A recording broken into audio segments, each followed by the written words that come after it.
Hello friends. तो आज हम व्हाट्सएप का एक प्रॉब्लम सॉल्व करने वाले हैं। ये प्रॉब्लम ये है, तो इसमें कहा गया है you are a participant in contest which है 11 प्रॉब्लम्स। ठीक, जो 1 से लेके 11 तक नंबर्ड है। First 8 problems are scorable. जो पहले शुरुआत के 8 प्रॉब्लम है वो स्कोरेबल है, और जो लास्ट के 3 प्रॉब्लम है 9, 10 और 11 ये स्कोरेबल नहीं है। This meant that any summation you make on any of these problems don't affect your total score। अगर इसमें से कोई भी आप समेशन करते हैं नहीं कर रहे हैं तो उससे आपको कोई स्कोर पे, जो टोटल स्कोर है उस पर कोई इफेक्ट नहीं करेगा।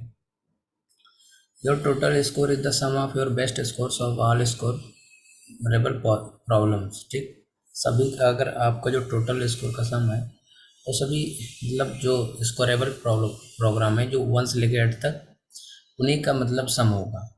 That is for each scorable problem.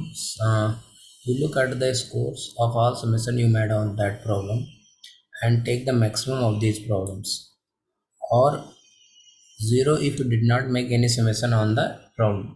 The total score is the sum of maximum score true। ठीक, 8 प्रॉब्लम्स में से अगर कौन सा प्रॉब्लम आप समेशन करते हैं वही मेन आपका प्रॉब्लम होगा स्कोर हुआ। You know the result of all summation you made, calculate और टोटल स्कोर। ठीक, तो हमें इनपुट क्या दे गया, फर्स्ट लाइन में एक सिंगल इंटीजर होगी जो टी होगा, ये नंबर ऑफ टेस्ट कैसे डिनोट करेगा, और first line of each test case contain an single N integer, और जो उसके बाद होगी जो फर्स्ट लाइन वो एन इंटीजर होगा जो डिनोट करेगा number of summation you made. और N lines follow for each I is less than equal to I, 1 is less than equal to I and I is less than equal to n। ith of these lines contain two space separated integers pi and si। जो next n lines में हम एक vector बनाएंगे, उसमें जो दो lines हमें दो स्पेस सेपरेटेड इंटीजर्स होंगे पी आई और S I, denoting the highest summation was on problem P I and received score S I. जो मतलब प्रॉब्लम पी को प्रॉब्लम करेंगे, एस को स्कोर करेंगे जो नेक्स्ट एन लाइन्स होगा। For each test case print a single line containing one integer your total score. ठीक, तो हमारे कंस्ट्रेंट ये दिया है। ठीक, तो अगर हम इसमें वो देख रहे हैं इसका इनपुट आउटपुट, तो इनपुट ये दिया है ये दो नंबर ऑफ टेस्ट केसेज हैं, 5 मतलब n की वैल्यू है, और इसमें दो इंटीजर लिए गए, एक 2 है और उसके 2 का जो स्कोरेबल प्रोग्राम है वो 45 है, 9 है जो उसका 100 है। तो 9 तो ऐसे भी नहीं होगा क्योंकि हमको 1 से लेकर 8 तक का ही सॉल्व करना है। और नेक्स्ट में है 8 और 0। 8 के लिए 0 है, 2 के लिए 8 है, n की वैल्यू 8 और 0। ठीक, नहीं ये 5 नंबर से, तो ये सबके लिए तो 5 है, तो 1 2 3 4, तो 8 19 तक है। तो 2 के लिए 45 स्कोर है, 9 के लिए 100 है, 8 के लिए 0 है, 2 के लिए 15 है, 8 के लिए 90 है। तो इसमें कह रहा है हमको अब, और जो दूसरा टेस्ट कैसे एन की वैल्यू 1 है और उसमें 11 है, उसके लिए 1 स्कोरेबल प्रो। तो 11 वैसे भी नहीं होगा, तो इसके लिए हमको क्या 0 आ जाएगा। और इनमें क्या कह रहा है हमको सबसे मैक्सिमम करना है। 2 के लिए 45 ये ले सकते हैं, 9 के लिए 100 है ये नहीं ले सकते, इसको 8 दीजिए। 8 के लिए 0, ये तो मतलब ये अगर 8वां सॉल्व करेंगे उसके लिए 0 स्कोर मिलेगा, इसको हमें कोई ज़रूरत नहीं। दूसरा सॉल्व करेंगे तो उसके लिए 15, ठीक है। 8वां सॉल्व करेंगे तो उसके लिए 90। तो हमको कोई दो मतलब सबमिशन करनी है जिसका मतलब स्कोर मैक्सिमम। तो 2 के लिए 45 ये एक 8 के लिए 90 है। तो ये दोनों हमारा मतलब फिजिबल भी है कि इसको दोनों को सॉल्व भी कर सकते हैं, और इन दोनों का स्कोर जो आएगा 90 + 45 130। तो ये एक्सप्लेनेशन में भी यही दिया है। The scorable program with least 1 submission are problems 2 and 8। For the problem 2 there are 2 submission and the maximum score among them is 45। इसके लिए 45 है। And for problem 8 there is also 2 submission and the maximum score is 19 and the total score is 19 + 45, मतलब ये दोनों का 135। No score program is attempted so the total score is 0। क्योंकि इसमें 11 programme solve किया गया, 8 से 1 तक 1 से लेके 8 तक का कोई प्रॉब्लम सॉल्व नहीं कर लेगा, और 1 से 8 तक का स्कोरेबल है, और जो वही नहीं सॉल्व करेगा तो हमारा जो स्कोरेबल प्रोग्राम होगा 0 हो जाएगा। तो ये हो गया। बेसिकली अब एक से पहले तो हम ये आ जाते हैं अपने VS कोड में और इसके ऊपर प्रोग्राम बनाते हैं। देखिए, तो मैंने एक सबसे पहले एक टेस्ट कैसे ले लेंगे। तो हाँ हाँ, VS कोड में आ गए।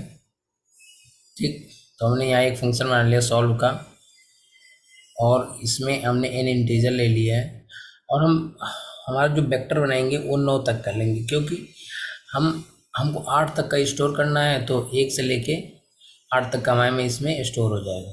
ठीक, और शुरुआत में हम सारे को इनिशियलाइज 0 से कर देंगे। उसके बाद में हम n इंटीजर लेंगे उसको उसमें 2 इंटीजर लेंगे n और जो इसमें हमें बताया गया है कि इसमें जो हमें बताया गया है ये वाला PIOSI। ठीक, तो हम ये PISI के उसमें प्लेस पे LOM ले ले रहे हैं। ठीक, तो पहले तो एक वेक्टर बनाए जिसमें सबको जीरो, उस वेक्टर को जीरो मतलब एक वेक्टर एरे बनाए, अरे ये वेक्टर दोनों एक ही है, उसमें उसको सब जीरो से इनिशियलाइज कर दिए। उसके बाद n तक लेके गए और उसमें 2 इंटीजर ले लिए, PISI की जगह पे हमने LOM ले लिया। और अगर l की वैल्यू, ठीक, जो शुरुआत में हमें क्या है कि l की वैल्यू है p, मतलब प्रॉब्लम कितने सॉल्व, अगर प्रॉब्लम की वैल्यू 8 तक ही सॉल्व कर सकते हैं हम, तो प्रॉब्लम की वैल्यू का 8 से कम है या 8 के बराबर है, और जो प्रॉब्लम का स्कोर है वो m से कम है। ठीक, m की वैल्यू जो है स्कोरेबल है, अगर m की वैल्यू उसके स्कोरेबल है तो, अगर कम है और ये सब मतलब सेटिस्फाई कर रहा है, तो m की वैल्यू इसमें हम ये इसमें इनिशियलाइज कर देंगे। ठीक, यहाँ से m की वैल्यू bi में स्टोर हो गई। एक सम वेरिएबल ले लेंगे, और हम अगर कहाँ तक समेसन करेंगे, वहाँ तक 8 तक, क्योंकि हमारा जो हाईएस्ट स्कोरेबल प्रोग्राम है वो 8 तक। ठीक, तो वहाँ तक एक लूप चला देंगे फॉर लूप, और उसका सम कर लेंगे और डायरेक्ट एक सम प्रिंट आउट कर लेंगे। नंबर ऑफ टेस्ट केसेस के लिए मैंने एक अलग से इंट कर लिया है, और इसमें टी ले लिया है, और ऑयल लूप चला दिया। जब तक टी 0 नहीं होगा तब तक हम सॉल्व फंक्शन चलाते रहेंगे। ये हमारा सॉल्व फंक्शन, फिर यहाँ से सॉल्व फंक्शन चलता रहेगा, और जहाँ टी 0 हो जाएगा वहाँ से ये मतलब टर्मिनेट हो जाएगा। तो आई होप आपको समझ में आ गया होगा। शुरुआत में हम सबसे पहले एक वेक्टर लेंगे, वेक्टर में इनिशियलाइज 9 तक लेंगे। क्यों 9 तक क्यों लेंगे? क्योंकि हम मैक्सिमम मतलब 8 तक ही जाना है। अगर हम यहाँ 8 ले लेते तो हम 7 तक ही जाते, तो मतलब हम 8 तक 0 से लेकर 8 तक ही जाएंगे, तो इसीलिए हमने 9 तक एक वेक्टर ले इनिशियलाइज कर लिया 0 से। फिर शुरुआत में n तक ले लिया, बाकी n में अगर अगर l की वैल्यू, l जो मतलब प्रॉब्लम होता है उसकी वैल्यू अगर 8 से कम है तो ये, और m अगर स्कोरेबल प्रोग्राम bi जो है m से कम है तो उसको इसमें इनिशियलाइज कर लिया और सम कर लिए 0 से 8 तक का, क्योंकि हम 8 तक की हमको ज़रूरत है, और प्रॉब्लम में भी 8 तक का ही दिया गया है।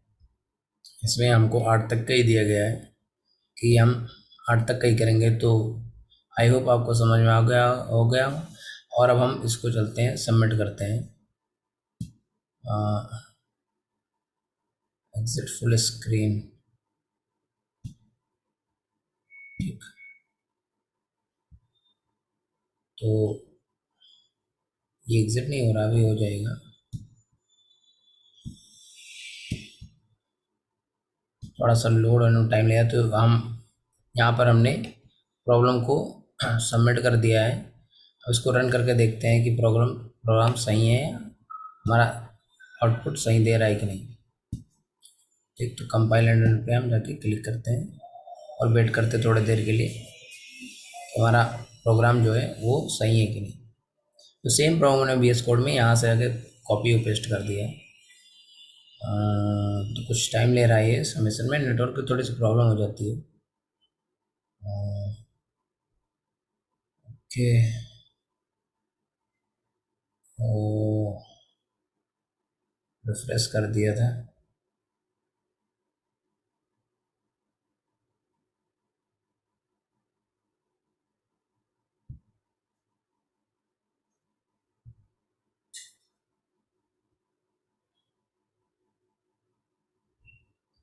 ठीक,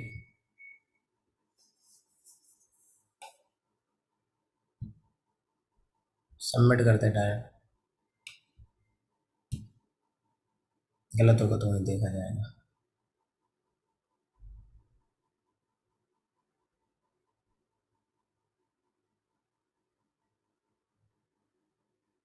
तो हमारा प्रोग्राम सही है और करेक्ट सबमिशन भी होगा। आई होप आपको वीडियो अच्छी लगी, अगर अच्छी लगी हो तो लाइक शेयर एंड सब्सक्राइब जरूर करें। मिलते हैं नेक्स्ट वीडियो में, तब तक के लिए बाय।